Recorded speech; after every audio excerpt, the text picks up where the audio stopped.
Supreme Court set to decide whether partisan gerrymanders have gone too far.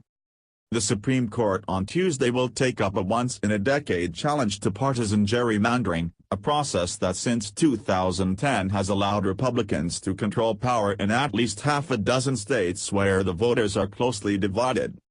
The justices will take a close look at Wisconsin, where Republicans drew an electoral map after the last census that was designed to ensure they would retain a 60-vote supermajority in the state assembly even if a majority of the state's voters chose Democrats.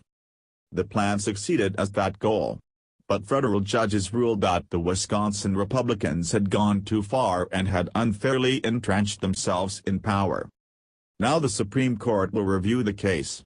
The High Court, however, has never before struck down a state's election districts simply because they were unfairly partisan. Whether the justices will do so this time will likely turn on Justice Anthony M. Kennedy, the only one of the 5 Republican appointees on the court who has frowned on partisan line drawing in past cases. If Kennedy and 4 other justices say Wisconsin went too far, the outcome could reach far beyond that state to potentially reshape the U.S. House of Representatives. Pennsylvania, Michigan, Ohio and North Carolina together sent 61 representatives to the House. Thanks in part to skilled line drawing, 44 of them are Republicans and only 17 are Democrats despite voters in those states being closely divided between the two parties.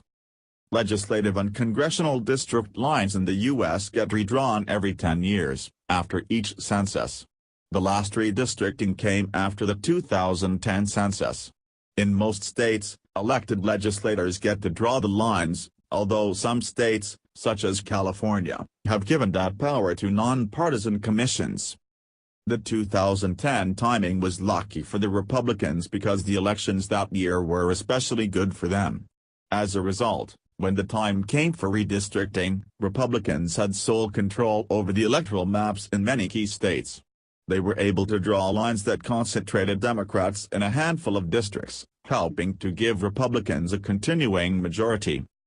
Democrats have also used the redistricting process to help themselves, but they've had fewer opportunities.